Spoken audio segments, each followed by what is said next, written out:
Welcome back once again, ladies and gentlemen, to the World Championship Series here in Austin, Texas, as it's time to begin the semifinals. I'm your host, Nathanius, joined by two of my favorite memers in all of the Milky Way. It is Rapid Casting in Fear Dragon 64, not to be mistaken with the Fear Dragon U, any of the newer models. Rapid, we're here to the semis. It's only been pretty much three. Actually, it has been 3-0s all day. Does it change here? That's the first question. No. Okay. Fear Dragon, does it change?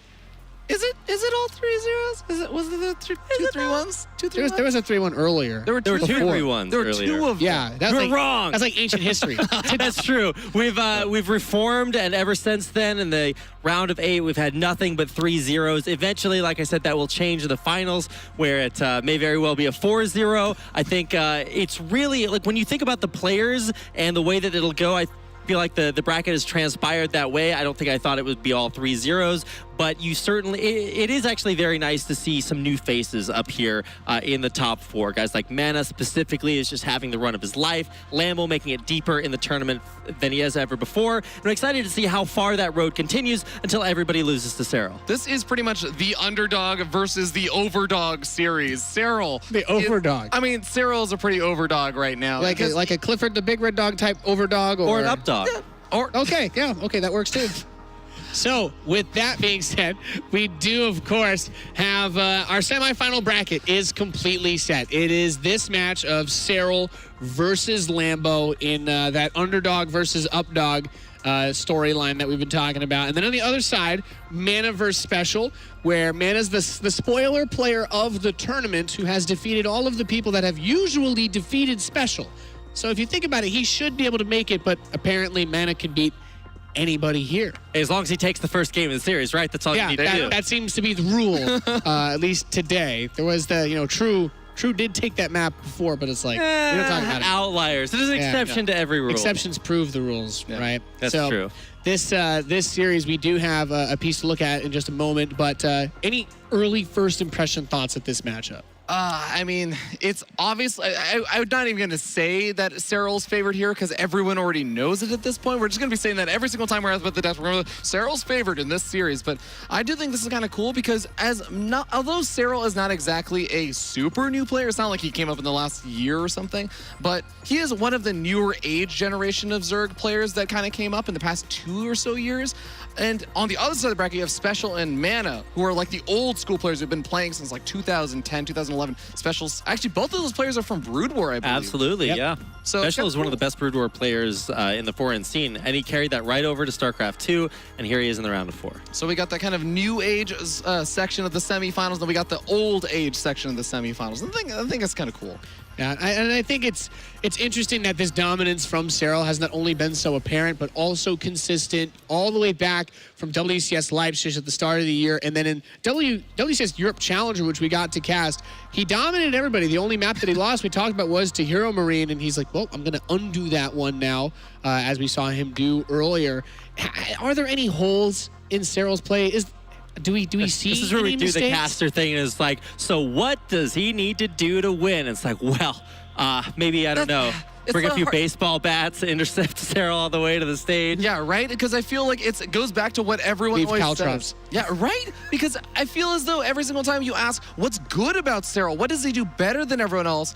Everyone except for, it seems like Jeff, and even Jeff was a little bit ambiguous about this. He was like, well, he's just really good. He's aggressive, and he's also really good at macro, and he's really good at mechanics, and he's also really good at attacking. I'm like, okay, so you basically just listen, he's good at StarCraft. So Serral, the perfect human being, goes up against Lambo. Let's take a look at their road to the semifinals.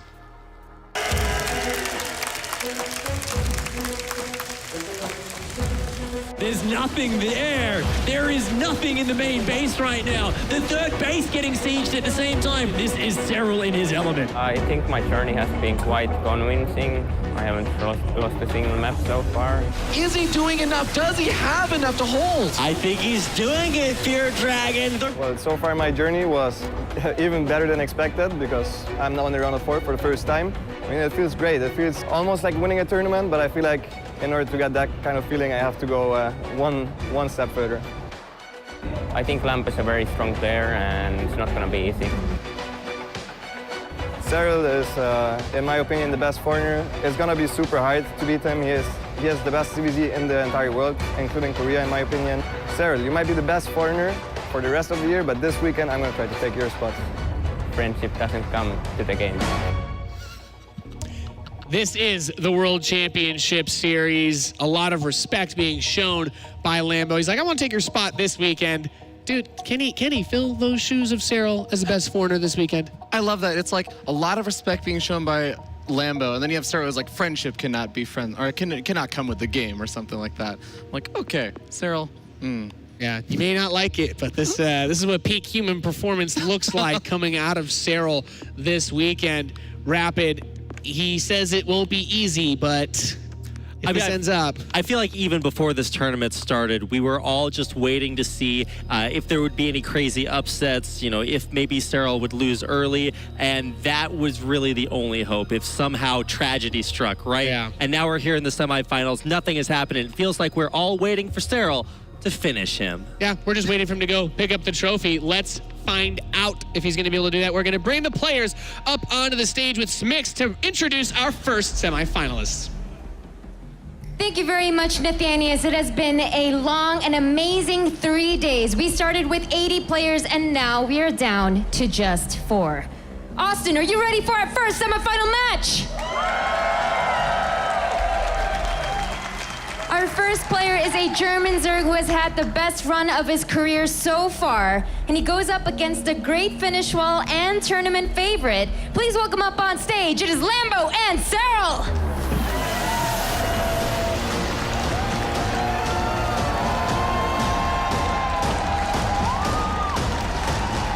Lambo going full American here for the semifinal match. The U.S. flag shorts the 10-gallon hat, but Serral, he has that villainous look about him. He is here to shut down every hero that thinks that they could defeat him, as this is not a story with a happy ending for anybody other than him. I mean, right now, Serral is the outlaw and Lambo is the sheriff, but sheriff always has the odds stacked against him, Nate. I want to believe, though. I want to believe in the sheriff. You know, you said there's no other winner than perhaps potentially Serral, but I would like to highlight the true winner of this series, Nate, and that is the fan. Don't make me throw up. Okay, yes, well, you get to see some very high-level StarCraft at the least. You know, we always talked about how in the old days, you're like, I want to see the best players come back from Korea and show us good StarCraft live. Like, that's why I want them to come out.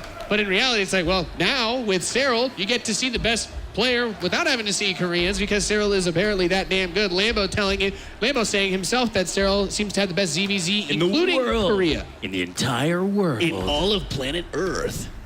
And that's a high statement to make. A lot of respect. And of course, it's the guy that you have to play, which must also feel terrible. Yeah, it's not a great feeling, but in a weird way, here's kind of going into like the pro gamer mentality, the head of a pro player. You go up against someone like Serral, and there's sort of this weird factor where you say, nobody expects me to win. Even I kind of don't expect me to win here. Nothing to lose. I just have nothing to lose. I can just kind of play the games. If I lose a game, if I get dominated in game number 1, game number 2, you're like, whatever, I'll see if I can take a game out of Serral, because that in and of itself will be an accomplishment, so you get to play with no pressure.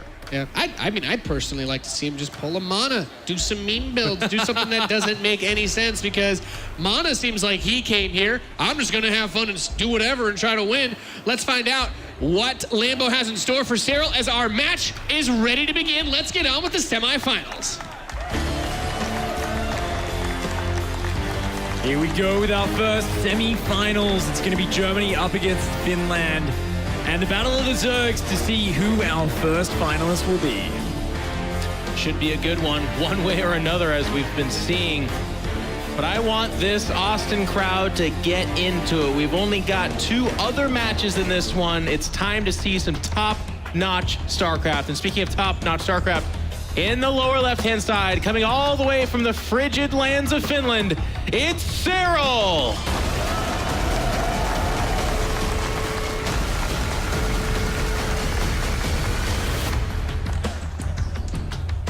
And facing off against him, up here in the top right, he's been wearing those stars and stripes all weekend. I know it's not just Fear Dragon that believes in him. He can make this happen. Up here in the top right, the red Zerg, hailing from Germany, it is Lambo. Gotta give a tip of the hat, so to speak, to Lambo. He came out acting a little bit loose and goose, kind of making himself look silly just before Serral makes him look silly, I suppose. I'm hoping not. I feel like, you know what, we've seen so many crazy upsets this weekend. Mana's been pulling them off. Lambo's just pulled one off before against Nurture. Let's keep the train rolling. Let's just keep turning these series upside down. Nothing could be crazier than Lambo winning this one 3-0. And who knows? Who knows? At this point, I'm not making assumptions. I'm just going to watch the games and see the craziness play out. You know, I got to give some credit there to Ravi on the desk. It's true. Lambo knows it. He knows that he's the underdog. He knows that he's got nothing to lose, quote unquote. You know, we were kind of talking about the inevitability of facing Serral and how some of these players are pretty, you know, fatalistic about it. They're like, oh, I stand no chance. But when you feel like you have no chance, but you're still kind of having a good time and facing that reality, there is a certain element of danger that shows up there where you do start to pull off some of the things that Mana did. And let's not forget what Mana did. It's not quite as big of a discrepancy as what we're seeing here with Serral, but Mana was the statistical underdog to Snoot by a large margin and pulled off the 3-0. He disrupted Snoot, did some cheeky stuff, and won the series. It is possible. It's possible. Those are the words going into this series. Those are the thoughts on everyone's mind. There's a lot of things that can come out here. And interestingly, Lambo, you know, he's had to show a couple of Zerg versus Zerg builds before against Nurture. Once again, going to be going for a no Zergling speed play. Going into a very fast lair in Evolution Chamber. The Zerglings spot the fast lair on the natural. Serral is aware. Yeah. He knows he's going to be facing off against this, and he's probably just thinking, look, you're taking up to roaches, you're taking up to roach speed. Lambo, though, you know, he's a tricky guy. He could do a couple of kind of curveballs off this. There are some crazy options. So personally, I'm going into this and I'm saying, you know, don't take anything for granted. And I'm sure Serral isn't either. He's going to be wanting to slide Zerglings in when Link Speed finishes, poke around with Overlords. He wants to get as much information as possible. What about the lair at the natural, though, Pig? Is that a mistake, or is that, I mean, why? It kind of shows off tech, right? That's one of the first spots that gets scouted? I was a little bit surprised by that. It may have been like a missed hotkey or something. He meant to get it on the other hatchery. Because, yeah, normally you'd build the third queen on the natural. Who knows? Maybe he was saying, look, the queen pops out earlier in the main. I actually don't care if this gets scouted. I just want to get the third queen out as quickly as possible. Get these two queens to the front. It's a solid opening. You know, this isn't a crazy all-in. It's like, look, he's going to 4 gases, actually. He's going to add roach speed. This is kind of just your very safe macro roach build-up. So Lambo not actually pulling out any surprises. And Serral, he did scout with his Zerglings around there a bit as well. He saw the Evo chamber wobbling. He knows there's an upgrade on the way because of that. So I think Serral's got a pretty good read of what's going on. There it is. I was actually wondering. So the roach speed was delayed. He is investing in the +1 at range attack upgrade, so it's not a complete fake, and there is the roach speed. But I was wondering if we'd see a Spire, because it is showing off a fairly common opening, and it's not like throwing a Spire down behind this is the craziest thing in the world, but it could catch Serral off guard. Absolutely. I mean, it's so fast as well, right? Like, basically, Lambo's saying, look, the last thing you want to do is attack into a guy who's massing roaches on 2-base tech. The queen wall is solid. Those Zerglings would love to slide in there. We talk so much about how Serral has map hacks in this matchup. He always finds an opening, his Lings get in, and he sees everything, and then he makes the perfect reaction to that. In this case, Lambo shutting down the option. He is not giving Serral an opportunity to spot this tech, and that is so important. Meanwhile, a little bit of a scout. I think it's an overseer on the left side of the map. Yep, it just gets pushed off that third. And critically, it doesn't see that much saturation there. So there's really only a couple possibilities when that is the case. So some almost defensive roaches will come out here, but these Lings are going to get in and up into the main base. Still seeing some roaches, but there is the Spire spotted. And only just now seeing roaches. Now, critically, he didn't see a lot of larva buildup. So I don't think he necessarily thinks all of a sudden 11 meters are going to show up, but he knows it's now a possibility. So maybe the Hydra Den, a few more queens, that kind of stuff. He's going to have to prepare for the anti-air. Yeah, even though he's got the information, I think it's nice in terms of the work account, Lambo a little bit ahead and getting the mutas out for control. Because it's spotted, Lambo said, you know what, let's not overcommit. He's staying flexible. He's building 4 Mutalisks, 5. I don't think he's going to build any more than like maybe 6 or 7 at most. Hunt the Overlords, force Spore Crawlers, force a reaction, and what's that? A Hydra Den. I think he's going to go straight to Lurkers behind this and basically try to catch Serral building extra Queens and Spores, stuck on the anti-air focus, surprise him with the Lurkers. So Lambo here, it's all about surprising Serral with tech. It's about not just facing him in roach to roach, head to head, a mechanical war of who can control better. It's about out-tricking him, outsmarting him, and that Lurker Den already on the way. This is such a smart transition from Lambo. Yep, good call there, Pig. And it's nice to see some confident play here coming out from a Serral opponent, right? Like Lambo had an idea, went into this, denied the scouting, like you were saying, and has so far painted a picture of believability here. He's going to go up to his 4th base behind this as well, so it's not like a 3-base timing attack. Meanwhile, we do have the Hydra Den coming out for Serral as well, and additional Queens. So to your point, because you actually probably don't add Queens unless you believe it's a possibility that you're going to need that kind of anti-air to hold off some kind of mass Muta opening. Yeah, exactly. I mean, the Queens, you know, they're not a bad defensive unit, but offensively, they're almost useless. They just don't do enough damage. They're so fat, they kind of block your other units. And we are going to see the Overseer come in. Would love to scout that Lurker Den. Is going to get the spot on that. That's very valuable information. He knows that his Lurker Den just starting is behind, so he's going to have to try and, you know, make sure the Lurkers don't surprise him, get sieged up on a base in a good angle. With Lurkers, it's a lot about positioning. You know, whoever gets the angle can kind of hold a choke point. If they get in range of a hatchery, you can't really break that position. So both players are going to get into a very positional war, looking for angles on the other player. What's the right kind of number for Lurkers, Pig? I know that there's not a hard number necessarily, but is there a tipping point where you have too many or too few? It's really funny because I think like you can split them. If you get too many, you can kind of be like, oh, throw one in a mineral line here, throw one in a mineral line there. And sometimes you'll even see at this level, guys split their army in 2. They'll have 6 Lurkers on the north with Roaches, 6 Lurkers on the south. So it really comes down to each player. We see 7 Lurkers morphing there. That's enough to massacre straight Roach Hydra on its own. So definitely something Serral needs to get a response up against. All right. Well, his own Lurker Den still not yet finished. It's going to have to be at range here. Ideally, you fight Lurkers kind of off your base. If they get into a position where they're hitting the hatch or minerals themselves, it's really, really tough. He's going to sneak around here, is Lambo, and get into position. But getting through there's tough. He's going to burrow down the 7. There's a bit of a concave on the other side of this. Is it going to be enough? Serral's going to take this engagement. He's down in supply. They actually weren't the best corrosive biles from Serral either. A lot of them landed just between 2 of the Lurkers. Only 1 Lurker has fallen here. The Lurkers, though, with a very ballsy unburrow and move forward. He is going to start to get worn down, but more Roaches are about to reinforce in. The Lurker count is falling. There's only 3 left, but the Roaches are swinging in from the natural and falling. Lambo. They're trading so well. The damage has been done. Serral down 60 supply, and in a ZvZ, that is just about it. If you're down that much, you're in a lot of trouble. Serral's going to back up here.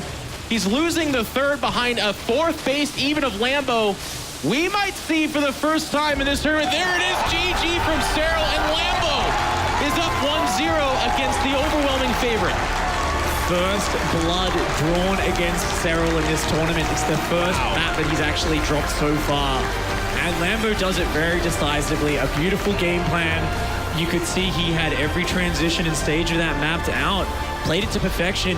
Yes, Serral spotted the Spire, but it was much later than he would have liked to. He didn't have a chance to kind of get a step ahead at any point. Lambo, a very cool series of plays there. I was right there with you, too. With each pickup of the Lurkers and burrow, that might as well have been my heart palpitation, because it felt like such a risky move. There was a huge concave of a lot of units, but you also said it too, Pig. It just boils down to how good Lurkers are against that composition. And even though that force was cleaned up, quote unquote, they were trading so cost effectively that the huge robust production behind that was just an overwhelming force. And with that, Serral on stage kind of talking to himself. It is literally the first map he's dropped in WCS Austin. In fact, you have to go back to Challenger in one of his series, not even the final one, where he drops 1 map against Hero Marine, a player that's already eliminated as well. So Serral not used to that loss screen. He's just not used to it. He is a player who was taking down players like Rogue and Katowice, you know, the best ZvZ players in the world. And it's always scary to play against him, but I think here in this series, Lambo definitely surprised him a little bit with how quick those Lurkers got over there. You know, Ravagers can not really counter Lurkers, but they can slow them down. Serral, though, wasn't dropping corrosive biles till they were already sieged up in range of his base. And Maybe the answer was to get out on the map and intercept that push. You know, when your opponent gets to run three-quarters of the way across the map, morph lurkers outside your base, they have a lot of freedom. I find roaches a lot like liberators in that if you're fighting the mid-map and kind of kiting back against them, their kill power is a lot more reduced. You can kind of manage them. But when they're at your base, when they're outside your door, you're in a lot of trouble. Well, here we are. Map number 2 is going to be Acid Plants. These guys are going to do battle in the top left-hand side. Please, everyone, put your hands together for Serral.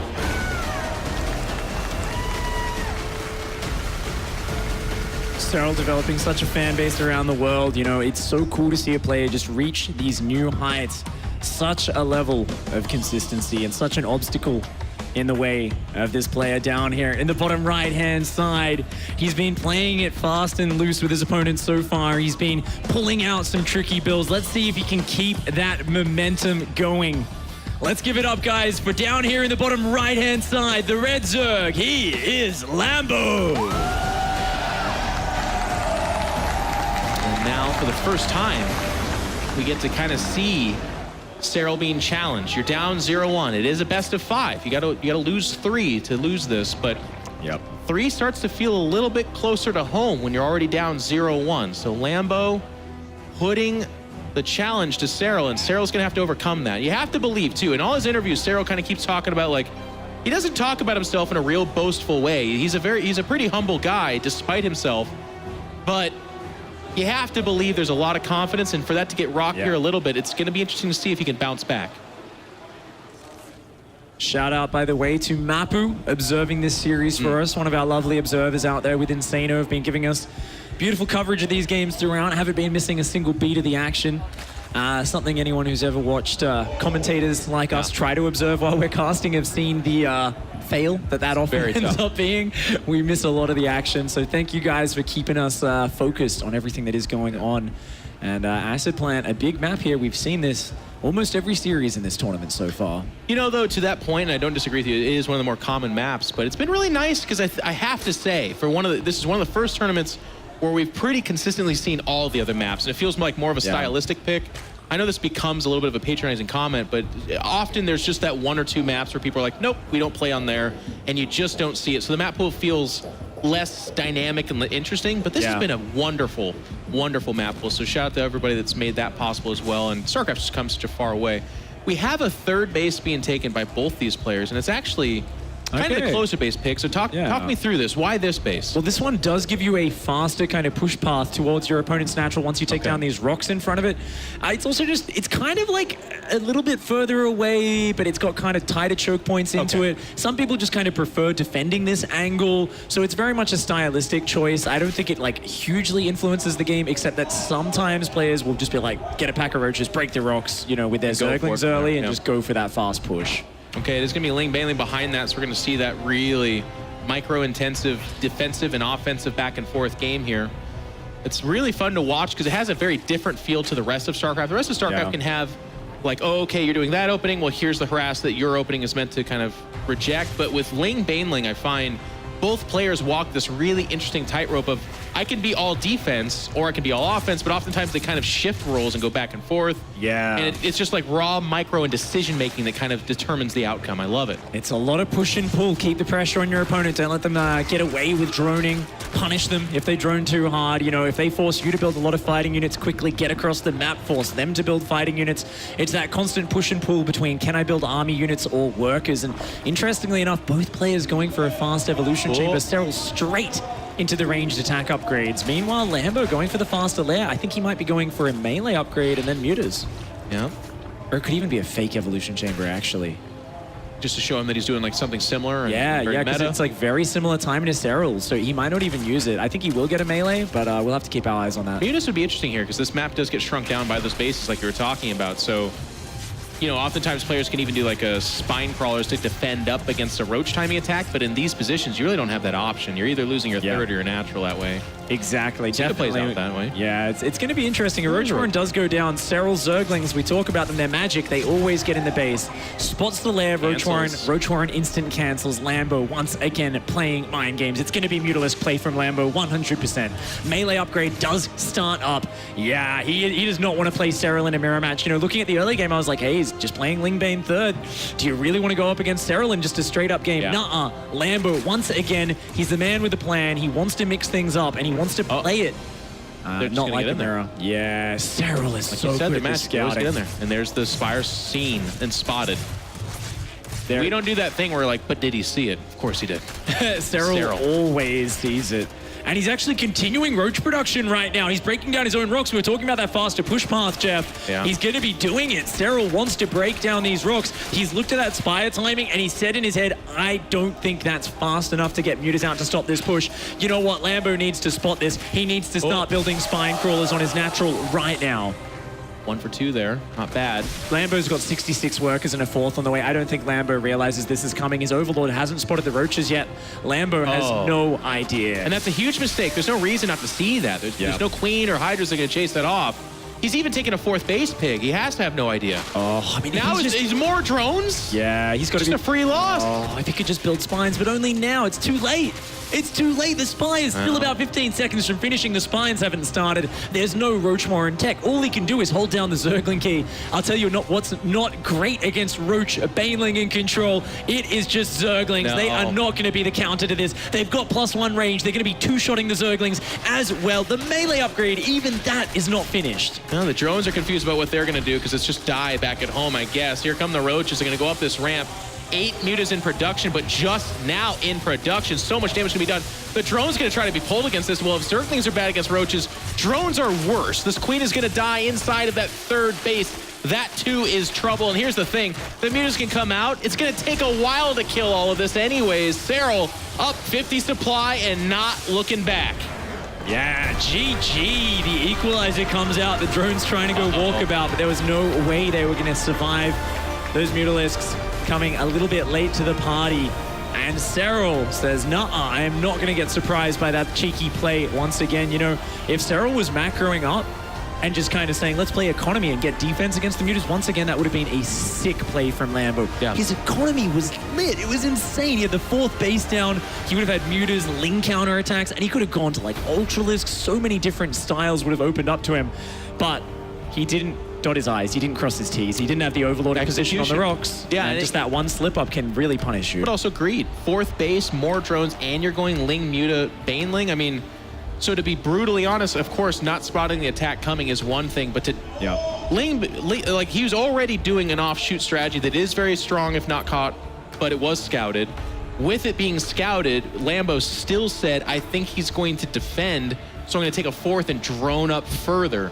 You have to secure that knowledge. You have to be as active as Serral has been with your Lings to confirm that. Because if you start to see the Roaches trickling out after it gets scouted, and Pig, I heard your own Zerg instincts kind of kick in there. You're like, oh, okay, he's still making Roaches. That in and of itself is a broadcast of information, so then you know. But unfortunately, Lambo, and you know, you were talking about this, cross your T's and dot your I's, that's the kind of stuff that can slip under when you're playing a really top-notch player where against somebody else, maybe it's more forgiving, but not against Serral. You can't make that mistake. Yeah, you want to cut those corners. Sometimes you cut one too many, you forget to do some of those other things. Keep track of the fact that your opponent can be flexible, can be aggressive. Serral has shown he has got dangerous, aggressive plays throughout this tournament. He's added that new dimension. It's what we keep mentioning, is that he is much more dangerous. He's much less, I think, predictable than he used to be as a player. And that is why it is scary. You can't just foresee the future. You've got to double check what he's up to, or he will run into your base and just finish you. All right, we're going to head to Dreamcatcher here as we once again welcome these players into map number 3 on the bottom half of the map, the Blue Zerg. It is Serral. Just racking up the wins here and rallying very well after dropping the first game in this series. But putting up a very good fight. He's got to win 2 more to close it out and to make it through to the grand finals. Up here in the top left, in the red, he is Lambo. Now with the score divvied up 1 apiece, it just now becomes a best of 3. It's shortened down, and that's why you can kind of see a little bit of the concern on Lambo's face. It was really nice being up 1-0, and it was really nice walking out and doing it the way he did as well, but kind of a gimme game in that second one, and Serral might just drag this back in his favor. Both players kind of opening up macro-wise here. We haven't seen that cheeky early pool or anything like that just yet. Yeah, both players going to be going hatchery first here. Dreamcatcher, a fascinating map because it's quite a short rush distance across the middle, but there's all these choke points. There's long grass that blocks the sight. We saw Scarlet yesterday, unfortunately, run into a baneling there and tap out against Nurtio. You know, we saw a lot of different matches where players have struggled to defend the third base because it's spread so far. Really haven't figured this map out for Zerg vs. Zerg. We just know that it's definitely something where you're not going to always see that slow standard game. Acid Plant was way bigger, way safer. Well, we're going to throw out the reference to TLO ZvZ where we saw double gold here, but I'm going to ask the question anyways. How does the gold function into a ZvZ? It's a smaller map. Like you said, the rush distance is short, but even if, you know, if the rush is short, then just the normal pathing is short. But how viable are the gold bases? Well, Jeffrey, I think Haas needs to swap to Zerg before we see those gold bases come into Zerg vs. Zerg. It's like beyond risky. It is insane to take those gold bases. In some rare chaotic situations, maybe you'll see someone try to hide a base up in the corner. Maybe if you're going Mutalisks or something where, you know, your opponent doesn't have as much map control and you're kind of just saying, cross my fingers, hope they don't scout it, because there's no viable way to defend that corner of the map. Okay. See how it pans out that way. Both players just kind of droning up right now. This is a very comfortable ZvZ in terms of the early game back and forth. We haven't seen a whole lot of ultra aggression or big risks being taken. And there is, again, that lair on the low ground. So at this point, it's not a mistake.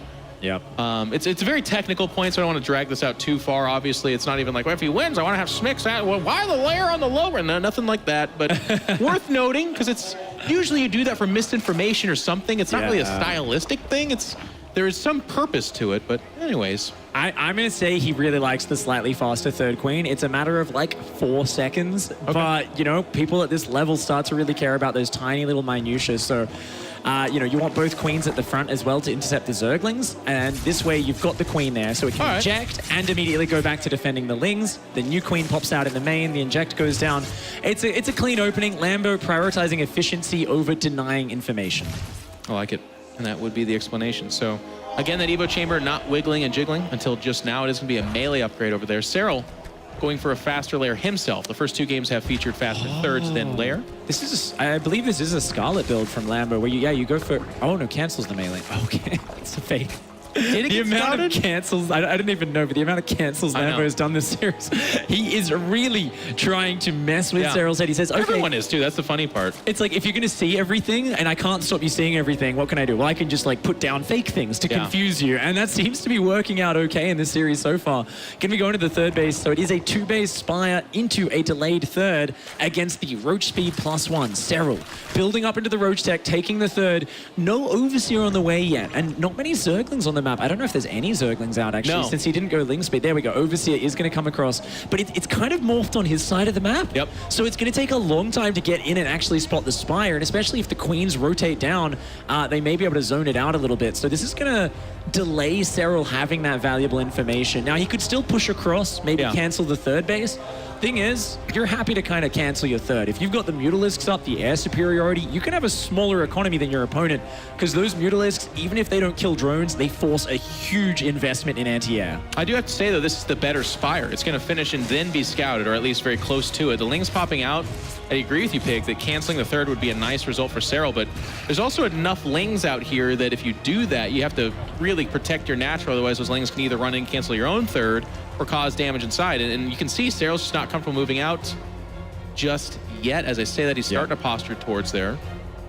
Looks like he's just going to break the rocks down for now. So Serral just going to maybe focus on the defense. Double queen production starting up, but the work count's not great for Serral. And I guess sees these Zerglings and realizes there's a big investment in Ling pressure. But those Mutalisks are already on the way. And once again, Lambo actually just saying, you know what, 5 Mutalisks. It's this like the European Mutalisk count. You play on the Korean ladder, there's like 14 Mutalisks coming across the map. On the EU ladder, they're like, I know you're smart. I know you're going to react to this. Just 5 and straight back into the economy. And you can see it in the workers tab. Lambo already up about 10 workers and adding the Baneling Nest and Flyer upgrades. It is going to be mass Muta Ling Bane off a big economy from Lambo. A very cool playstyle. It's going to be all mobility for the Red Zerg. Yep. Mutas do score a little victory there with a drone or 2 killed, or 3 as it shows. Hydra Den finishing up for Serral, and this is one of the first times that he's been very promptly put on the defensive. So you're going to see the Lurker down here as well, but there have not been active lanes. There's not been some kind of great scouting venture from him. It's just map control on Lambo's side. Absolutely, but I love that Roach counter in the top right. I believe Burrow has finished for Serral. I think, no, it looks like he canceled it, or maybe never started. Maybe that was the previous game. But he's got Roaches ready to counterattack the third days. And if they get in and kill like 7 or 8 workers, they pull the Mutas and Zerglings home, that could be a very nice way to equalize the economy a little bit. 4 more Mutas, by the way, and +1 air attack. So Lambo has decided on his next gambit, and that's going to be, yeah, most European Zergs do the 5 Mutas pig, but instead it's going to be that swarm of Mutas. Off a really big economy as well. So these Roaches are doing some very nice damage. It is going to be about 7 worker kills. These 2 more Mutas. Yeah, that is actually... And that's kind of weird, right? Because they were just staying there. They're not with the Mutaflock. The Mutaflock is getting bigger, though, so I guess it's not really hiding the numbers. And Serral 100% clicked on the Zerglings as well at this point. He saw the melee upgrade. He knows that this is a much bigger commitment than normal. He's building Hydras, but he doesn't have the Lurkers yet. And pre-Lurker, Speedbanes are the scariest thing for just killing the Hydralisks. Roaches, though, again, counter-attacking down the right-hand side. Serral here with a very smart maneuver, not only killing a lot of workers, he's going to trade out okay against the Zerglings and spot the fact that there are more Zerglings in production popping out of that hatchery. He should know what's coming his way. At the same time, tries to split out a few more, but he spots the Banelings, and that's so important. Serral knows what's coming. That's going to allow him to spread his units out, position accordingly. He's spotting everything. Just the one Spore Caller over here right now, though. Not a lot of Hydras. Another one trying to get placed over here, but the attack is showing up. Army supply pretty close and even. It's all about the composition. Here come the Banelings trying to jump on the Hydras. Queen's going to try to buffer that damage. Hydra's falling back. There's the Lurkers. That means your ground army's not going to do it. Can the Mutas fight against Spore Crawlers and Queens? Transfuse, just keeping that Spore alive. He tried to focus it down, wasn't able to get it. The Mutalisk count has been diminished a little bit down to 14, but most importantly, that was a ton of Zerglings and Banelings. Yes, he's knocked down Serral's economy, but look at Lambo's economy. He's only at 47 workers. He wanted to do this off 60 or 65, but those Roach counterattacks did the damage. The units lost well in Serral's favor. He is playing a very efficient game. And Lambo is at least pot committed. He's going to jump on a little bit of Hydras there, but it's going to be kind of an even exchange. Just more Mutas coming out. There is no second phase to this for right now. It's Mutaling Baneling. Oh, and one more time, the Roaches sliding down this right-hand side of the map. The Roach counterattacks from Serral. He's got 2 on the left-hand side as well. This has got to be doing Lambo's head in. He's got to be so frustrated. Just a couple of Roaches, such a small investment, and yet it has single-handedly put Serral in such a good position in this game. He's using them like Zerg adepts, right? They kind of show up really good at kind of one-shotting those drones, and the Lings that show up, they'll kill him, but each time, if you watch, he's still focusing down the drones that come in his reach. So Serral now up in supply, both in army and in workers. Not dramatically so in either case, but it's again that kind of composition that concerns me. Yeah. Mutas can snowball, but they really need Ling Baneling to either jump on the Hydra or just counterattack for days, but Lurkers complicate that composition really, really bad. Exactly. I mean, this is such a cool mobility composition, and you can often use the threat of the mobility to get up to like 80 workers, 4 bases. Yeah, he's got 4 bases, but he's just got to 60 workers. Lambo is like, okay, I've got a good Muta count. Let's add Burrow, you know, kind of getting this stuff in, but there's already a big pack of Hydras and Lurkers out. Normally, this composition relies on the Banelings dealing with, being dealt with by the Banelings dealing with the Hydras. Yeah. The Lurkers shut that down. Banelings are worthless at this point. Lambo has to just go for a massive Muta count and hope that he can overwhelm the Hydras. And now the question becomes, does he even have detection, by the way? There's no Overseer in production, so I actually don't think he has any. And that could free up some space for this army to push out. Yeah. Keep in mind, Lurkers are really, really good against Armored in particular, but if the Banelings can connect with the Hydras, with the amount of Mutas that are here, Lambo can win that fight, and Mutas snowball really quick, whereas Hydras, not so much. You lose the big number, and that's kind of it. If we can get a Baneling flank, even just a few of the Hydras falling before they really start to shoot the Mutas, definitely could do it. For now, Lambo just going to give up this base. It's all about the positioning. I'd love to see him try to go for a flank here. With these Lurkers, if you come in one ball of Ling Bane, it is brutal, and I think Lambo's thinking about doing it right now. It may be a disaster if he ends up going for it. You don't need to. The base is already dead. You know what I love from Serral? This is kind of armchair quarterbacking here a little bit, but I love a Nidus for him to reinforce this or get it out of here. But Lambo, he's going to jump on this army. I think he just wants to kill the army, but I really feel like that's a mistake. I love the Baneling trap over here. You can't fight this, Lambo. Get out. He's now down in supply by a lot. He sees the Lurkers throwing their spines up. Yeah, he's going to circle around. He's trying to burrow Banelings everywhere, but I think the Hydras and the Lurkers are just going to pass to the left here. They're going to avoid that. Lambo trying to get some tricky maneuvers on, but while he's busy with this, the army moves out the right-hand side. Serral creating threat on both sides of the map. The Hydras, though, they are going very close. They walk right past it. Oh my God. Oh, here we go. Baneling's coming in. Unburrows from behind. Manages to connect with a few of these Hydras. Not bad. But the Lurker Spines clean up the rest, and the Hydras are still going to do a lot of damage. 2-1 upgrades on those Hydras. Take out a fair number of Mutas. Mutas are going to start to overwhelm that ground anti-air. But remember, this is just half of Serral's army. He still has another half on the north that he has to deal with. And he's losing another base. He was never able to remake that fourth. That's the third base. Down to 2 bases. Supply is still in Serral's favor. Killing the Hydras was nice, but as you pointed out, Pig, a bit of an exchange, right, as opposed to just a straight-up win. And now he's going to jump on top of this, just trying to trim down this army, but the Lurkers are just killing the Banelings. The Hydras kill the Mutas, and that is it. Serral negotiates his way to another win, and we're at match point. A beautiful play there around a very tricky style. Serral here adapting on the fly to some craziness. And you can see a little bit of frustration. Shaking his head, frustrated. He's like, should have won that cleaner. Gosh darn. I'm better than that. I mean, I've been there before. You know, when you're playing someone who has nothing to lose in Zerg vs. Zerg and is playing the way Lambo is, where everything is trickery, everything is abnormal. You can't expect or assume anything. And you've got to make so many on-the-fly calculations to kind of stay safe in that scenario. In this case, it turned out to be sliding those little roach packs out the side of the map, I think, which really gave Serral the time and the information. You know, even spotting that Baneling attack coming in allowed him to kind of spread his Hydras behind the mineral line. There was a point where I thought the Mutas were going to overwhelm the Spore Crawler and the Queens, and then he got like transfused. It was down to like 20 hit points multiple times, barely survived, kept most of his drones alive, and it was like, okay, Serral, you were spreading your Hydras against the Banelings, spreading your drones against the Banelings, flawlessly transfusing the Spore Crawler at the last second. Okay, it's just Serral in his element. Of course, we should be used to this at this point. And he is being tested. We're not seeing it necessarily reflected in the score. I mean, just now in this series, Lambo was able to score a victory, but for the most part, even the series against Hero Marine, a couple of those games, for the most part, that last one in particular, it was just like, hey, he could lose this fight. In fact, it looks like he should. But to your point, he just keeps doing the just little right things. I mean, I can't stress enough the point you just made where the 3 Roach counterattack that he was queuing up to do again spots the Baneling timing attack coming in on the right side.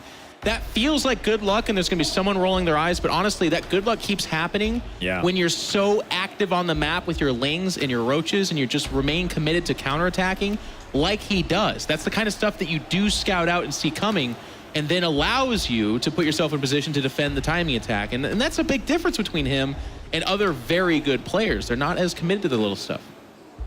You know, Lambo has shown a lot of strength in this matchup, but as you can see there at the ticker, he's at 1 versus Nurch here. Before that, True, Master, Petit Drogo, Namshar, Zanster, so many Zergs, but also some good Terran and Protoss path players lying dead in his path.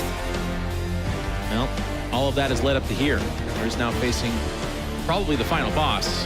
And we enter into Darkness Sanctuary, the big map. In the lower left-hand side, Austin, I want you to give a big cheer for potentially your next champion. It is Serral. Yeah, we're kind of tired of clapping for Serral here. He's looking really, really good right now, but this guy has been showing some impressive understanding in the Zerg vs. Zerg matchup. I cannot wait to see how he plays this 4-player map. Guys in the audience, let's give a cheer of support for Lambo. He can bleed. It's true. I mean, he got that first win, and that's a confidence booster. And I mean, I'm just kind of nerding out right now as someone who does play Zerg, looking at this map, because I want to say, okay, you're here. You're in a very, very tense situation. How do you play this map? Serral, it looks like he's just going to go stock standard. Lambo as well. So both players, no one opting for, say, a drone scout, a crazy early pool. A 3 hatchery before pool was actually the thing which was on my mind. Lambo maybe had that on his mind, but said, you know what, I'm 1 game away from getting knocked out here. I don't want to risk it on a 3 hatchery build, which I probably never practice. And best of 5s are deceiving. I mean, Serral has been so dominant in his wins, but he, drops a cheap win here, and all of a sudden he's 1 map away from literally being eliminated. It's not, it just goes from 0 to 100 very quick, right? Like, he didn't lose a single map up until this match, but you trip and fall here, and it becomes like the upset of the century. It becomes such a disappointment. Serral has already got a ticket for himself to that WCS Global Finals, so right now he is fighting for history and some pretty good cash, $20,000 for first place. There's nobody here who's like, yeah, I wouldn't even notice it. $20,000 is pretty good. Absolutely, it's massive. And you know, I'm sure some people might be thinking, oh, you know, are we actually getting bored of watching Serral win? No, I'm not. No, we're actually loving it, especially because he's starting to get tested. And I cannot wait. If he does make it through to the grand finals after this series, I cannot wait. But even here, so far in this series, he's had to work so hard to win those first couple of games. And here we go. Darkness Sanctuary, a huge map. Both players now know from spotting each other's overlords that it's cross map, but they have no other information. The first Zergling starting to cross. A faster Baneling Nest for Serral. Lambo opting for the third base a little bit earlier. I think he's still going to drop a Baneling Nest in just a few seconds' time. So very similar builds on both sides. But we're going to have to see who holds down that Zergling key a little bit faster. Slightly different in what thirds are taken, but in a split map position like this, it doesn't make that big of a difference right now, I don't think. Yep. Both players, getting all the information as these Zerglings do kind of circle around. It's very hard to deny a Zergling from scouting in the open air like this. It takes tremendous micro and a huge mistake usually on the other side, but both players are going to get that information. If you look at that production tab, very similar. So workers very similar, and army in favor of Lambo here. No Baneling Nest for Lambo. So he might actually just be skipping it and saying, you know, it's such a big map. I'm just going to build more Zerglings and kind of keep the fighting on your side of the map. Yeah. So yeah, you've got Banelings, but as long as I dodge them and I just have the momentum, then that's going to be a good idea. I like it because you do need it eventually. Like, no matter how long you kind of counterattack and you be offensive, eventually your opponent will get Lings and Banes on your side of the map. So I think that's a good choice just to be nice and safe. He really wants to deny the scouting, but this is actually delaying his Zerglings by a lot. And that Zergling of Serral, I mean, they're oiled up and they always just slide past the units. They just glide into the base, and he's actually going to hide in the corner there. I didn't even know you could move there. He's just going to hide. Sure, why not? So the first aggression does come up at this third, but as so often is the case in ZvZ, if you look at the production tab behind it is drones for Lambo. It's not a real all-in or anything like that. And then Serral's going to be the one making Lings, but the kind of fun thing to watch is how both players decide how committed one or the other is to that, because you want to start cheating out some drones of your own. Oh my God. That is not quite playing with fire, but very close to it. Yeah, I mean, that's playing with acid is what that is. Banelings, actually a massive hit there from Lambo, right onto Serral's Zerglings. Doesn't want to give him the counter explosion. He's got to get out of there. His Zergling's getting cornered in the back of this mineral line, but a good slide out and a good split off as well. Putting a Zergling on the Baneling. Another few do hit the other Baneling. And Serral defends for now, but look at that supply. Look at that work account. Lambo here. Running a very nice early game, adding gases, a roach horn, an evolution chamber. I believe his lair might... Is he got a lair already? Started. No, not even started. Okay, just going to play like a big economy hatch tech style for now. Or when the roach... We see this too, like the pre-lair just roach baneling timing attack. It's so big, though. I feel like maybe just defensive roaches into a slower one and then a fourth base, but Serral is going Spire.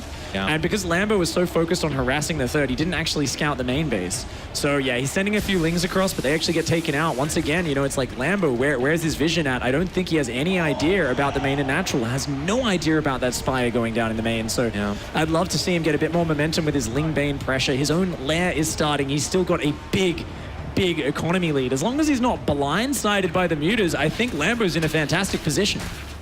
Yeah, we'll have to see if he's able to get that information. A lot of Lings kind of fanning out and looking to get through all these bases. Are they as greased up as Serral's have been? Here's the two that are going to do it. They're going to try. Yep, they'll get in here and do it. That's very important. Spotting that Spire when it's only about 2/3 done, always nice. It gives you plenty of time to say, you know what, maybe 30 seconds, 40 seconds, I can drop some Spore Crawlers.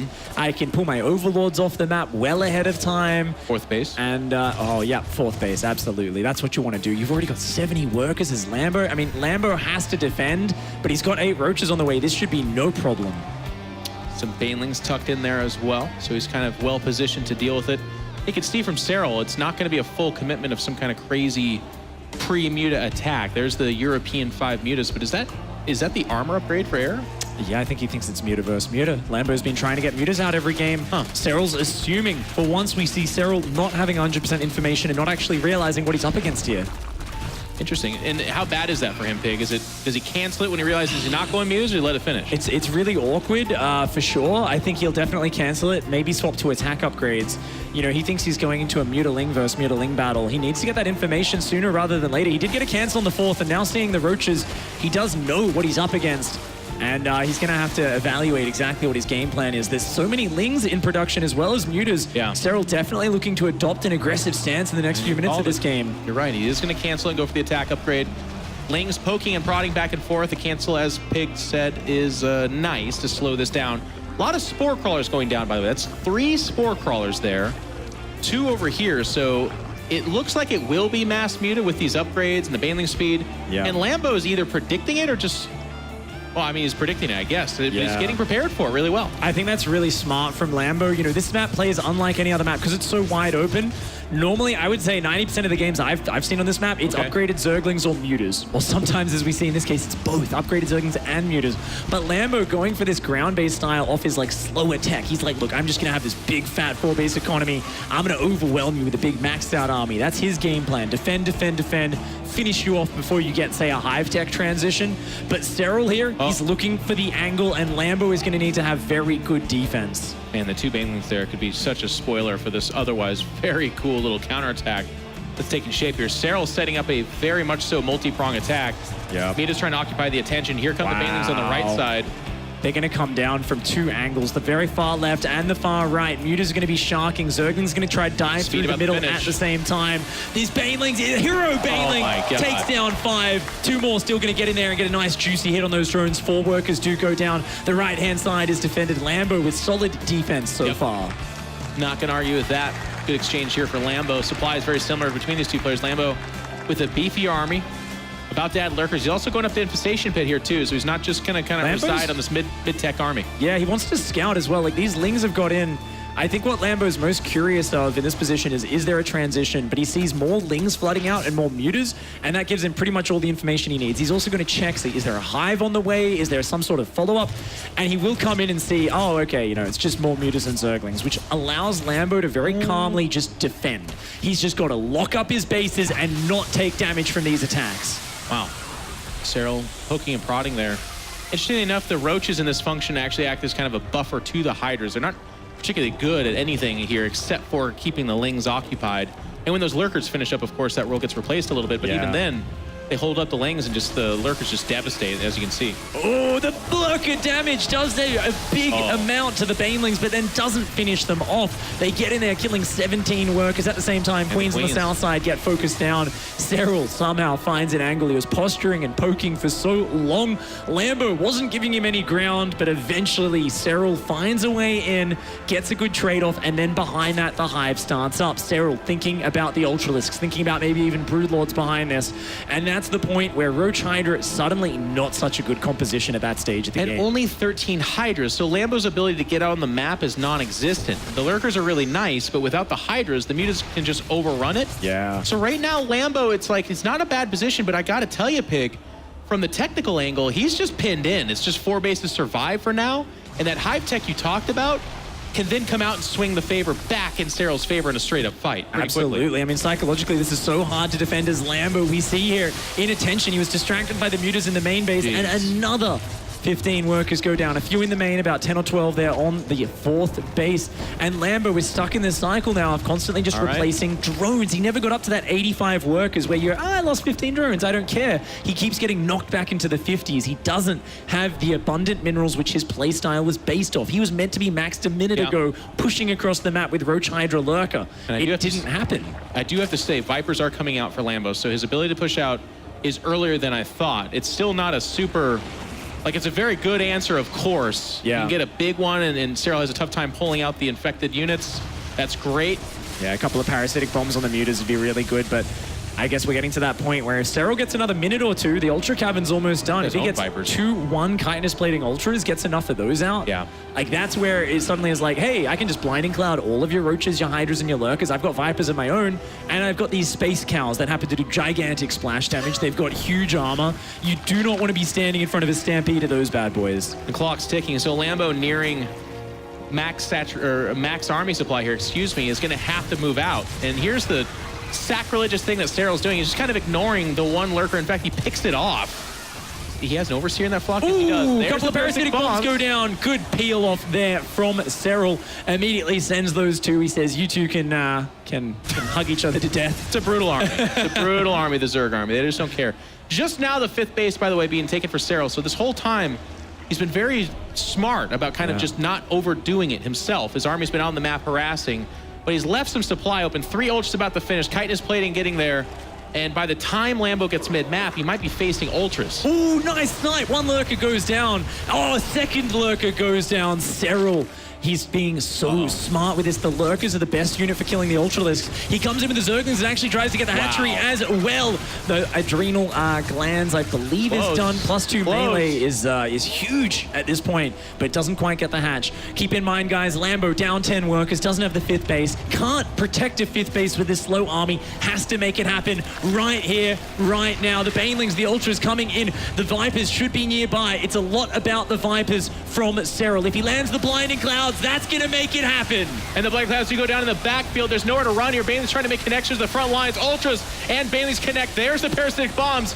Muta's melting, but they might be exchanging their lives for the backfield of what this army was for Lambo. Supply almost dead. Even army's very close. The Ultras seem to be withstanding, and the Lurkers just holding on, but the reinforcements from Serral is just too close. A bit of exchange back and forth. Serral's able to do this. But suddenly, Serral has Ultralisks. He's got the better upgrades with the 2-1. He's got the 5th. He's up in workers. He's up in economy. And now with the army's reset, Serral defending that attack, it was crucial. Lambo is in a tough position. Rebuilding Roach Hydra Lurker. It's not a bad composition, but his economy is stifled. And on this map, look at the distance to those 5th bases. They're so far away. How do you ever defend that with Roaches and Hydras? You just don't. Lambo basically... What a chore. The Lings that are running around for Serral, if he thinks about taking a 5th base, he knows it'll get picked off immediately, so then he has to use his army to defend it. Yeah, he's got one big rebuild here. That's all Lambo can really do. Make one more maxed out army and try to break in with that, but my gosh! Wow, that goes down fast. Cracklings are insane! The adrenal glands, of course, giving them a huge boost to their attack speed. Very rare you see that in the games. It doesn't come Intel Hive Tech, but with this particular composition, it works out well. Those Zerglings are deadly counterattack force, and Lambo going to push out. He needs to make it happen. He's got an army supply advantage. He has lurkers. These units do wreck Ultralisks. The important thing for Serral, though, is he kept his Vipers alive, and the Blinding Clouds are part of what ruined him last game. If you Blinding Cloud Hydras, you know what they do? They will try to walk forwards into Banelings. They're not the smartest unit. You need to be so well pre-spread, otherwise you get annihilated, and Lambo knows it. He's going to go for a massive pre-spread. Not good, Pig. We're seeing Serral with the patience, going to pull back, fan out, let more Ultras come out. 5 about to pop. Looking for the multi-angle approach. There's the 4 Vipers circling around, looking for the Blinding Clouds, and it's going to be now. Here comes the entire wave of army. Baneling's not getting a huge connection, but there's just such a good flank behind this. Supplies, again, pretty locked even here. The Ultras weathered down. Pushing forward is Lambo, though. From Lambo. He actually ran forward a squad of Hydras, sniped 2 of the full energy Vipers before they got a spell off. Yeah, a few good Blinding Clouds landed after that, but Lambo amazingly realized the threat of the Vipers. Every Viper is gone now. If Lambo can maintain this position, it's going to be good, but the Ultralisks surround. That's going to be it. It's curtains for you. You made one mistake. Serral scores the victory and advances 3-1. Nice effort, Lambo. There was an interesting push there at the end, but Serral's just too darn good. Finally tested and pushed to his limits, but the young Finn comes out on top once more with an impressive 3-1 victory. Weathers the storm of incredibly intelligent and smart playstyles from Lambo. Tried to pull the wool over Serral's eyes. Serral didn't have any of it, and in that last game managed to close it out. Serral fist pumping on stage. He knows what this means. It's going to be the finals, and I can't wait to hear from him and our host on the stage. Smix, take it away. Thank you very much, In Control. Congratulations, Serral. You are now in the grand finals of WCS back-to-back, 2 times in a row here in Austin. You have made it. It's one thing to be considered the best, as every player we have talked to has said, but it's quite another to prove it so consistently. So how proud of you are you of yourself right now? I mean, I'm very proud of myself, obviously, but I still have the trophy to be claimed, so it's not all done. The trophy is waiting for you in the grand finals that will be coming up after our next semifinal. But in this series, I want to ask about Darkness Sanctuary, as that was the last map we just witnessed. There was a little bit of a back and forth there. In the end, what do you think were the key decisions that you made that led to your victory? Well, I think the style I went was quite good on that map. I'm not really too good at the style myself, but I wanted to go for it. I have played it a couple of times. My execution probably wasn't too good, but as good enough this time, and luckily that was the case. Well, now you're moving forward and you're going to be playing either Special or Mana. Special, obviously, the last NA player left, a fantastic Terran player, and Mana, who's become the dark horse of this tournament. So what are your thoughts on those two players? I think they're really, both of them are really good players, so I don't know. I'm just gonna wait who I'm gonna get. I'm kind of hoping to get Mana since he has been not getting as good results lately, so it'd be nice to get him in the finals. All right, well, congratulations again, Austin. Give it up for your first grand finalist, Serral.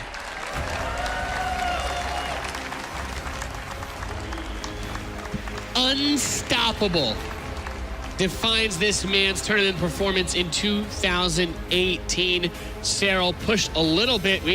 Can you say he pushed to his limit just because he lost a map? That's about as far as he's gone. That is as far as he's been pushed this whole tournament. I mean, even that last game, I really have to hand it to Lambo. He got into good positions. He played really, really well. Serral was able to still claim victory in the end, but I think Lambo had a really, really solid performance there and kind of pushing, I think he pushed Serral to his limits.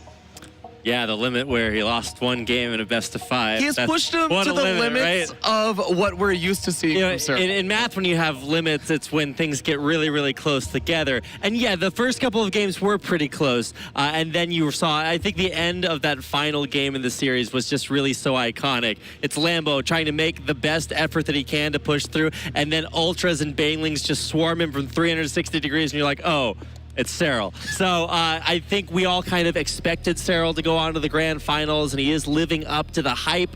I think it's going to be really interesting to see what either Major or Mana can do against him, because the best anyone has been able to do it against him in Challenger and in WCS Austin has been taking a game. One map, and that has made things so rough here at the WCS. We do have the updated bracket as Serral has birthed himself into the grand finals after a dominating performance this whole entire tournament. And nobody's surprised. This is, if we were like, but as soon as the tournament started, everybody's like, yeah, Serral's the strongest player. Even back in the first day of the tournament, group stage, people were like, yep, no one wants to play Serral. He goes up against the winner of Mana in Special. I think a lot of us probably agree with Serral that his opponent he would prefer would be Mana, as he has been the weaker of the two. We didn't expect Mana to show up, though. So, I don't know. Maybe Mana's the only person who can win this just because of the weird upsets he's been doing. All he's got to do is win the first game, right?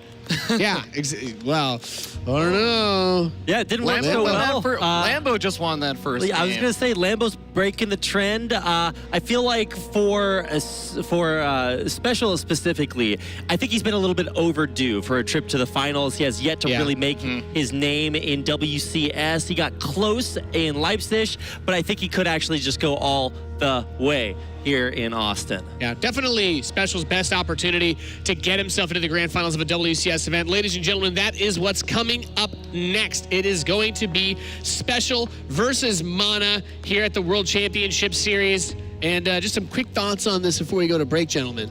Oh, well, I think it's kind of interesting that Mana has now basically gone through, let's see, he's gone through Snoot, he went through Neeb, so he's gone through a Zerg and now a Protoss, and now he has to face off versus a Terran player. That's always, it's like kind of a weird feeling, I think, for players. We have to play all three of the matchups and really prove yourself versus three of the best players of each race. I mean, if he earns this, if he gets through to the finals, I feel like Mana's earned a spot in the finals. Yeah, he's been a bit cheesy too, Rapid, so I think that's something that Special's going to have to really be on the lookout for in this coming best of 5. Yeah, I feel like when Special loses, especially against Cheese, he it tends to, I don't want to say tilt a little bit more, but it definitely does throw him off a little bit. But he has been rock solid against everything. And we haven't actually seen Special pull out too many crazy early game strategies. So I want to see him mix it up and really sort of stress test Serral before he, if he does make it to the grand finals. So I don't know what to expect, but I hope that they are good games.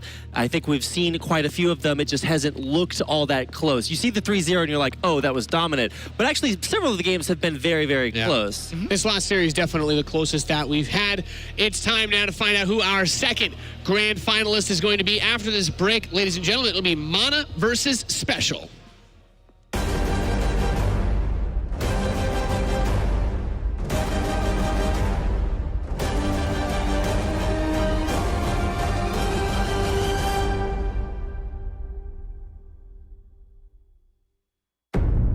Today, we